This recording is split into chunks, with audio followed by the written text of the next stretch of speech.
Ako si Uls, batang may laban. Naubusan na kami ng stock kaya kailangan ko ng mag-restock. Tara sa binyan, samahan niyo akong mamili. Let's go! Kaya, unang attempt yan. Taba ka? Pwede ba na-video? Wala ka ng baka. Siyempre, tinanong ko muna yung tindero kung pwedeng mag-video kasi nahihiya talaga ako.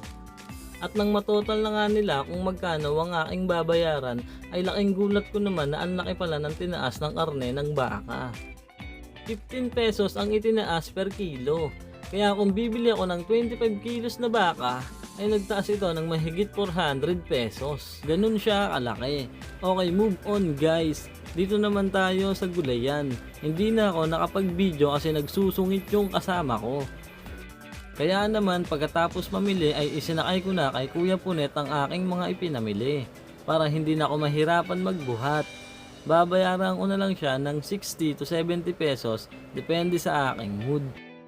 Kaya naman kung mamamalengke ka sa binyan tapos marami kang bibilhin, mas mabuti na kumuha ka na ng kariton para hindi ka na mahirapan pa na magbuhat. Huwag ka mahinayang sa 60 to 70 pesos dahil malaking tulong yan para sa kanila.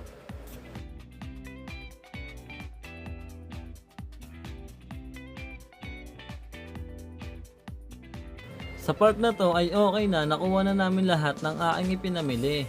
Kaya naman pagtutulungan namin to ni Kuya Punet na ikarga sa dala ko na sasakyan.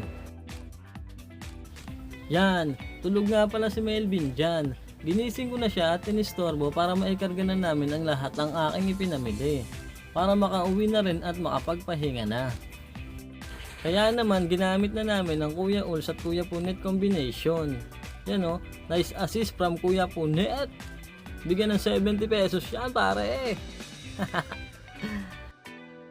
At dito na nga nagtatapos ang Kuya Uls at Kuya Punet combination. Maraming salamat sa iyo, yeah. Kaya naman ibibigay ko na sa kanya ang nararapat na para sa kanya.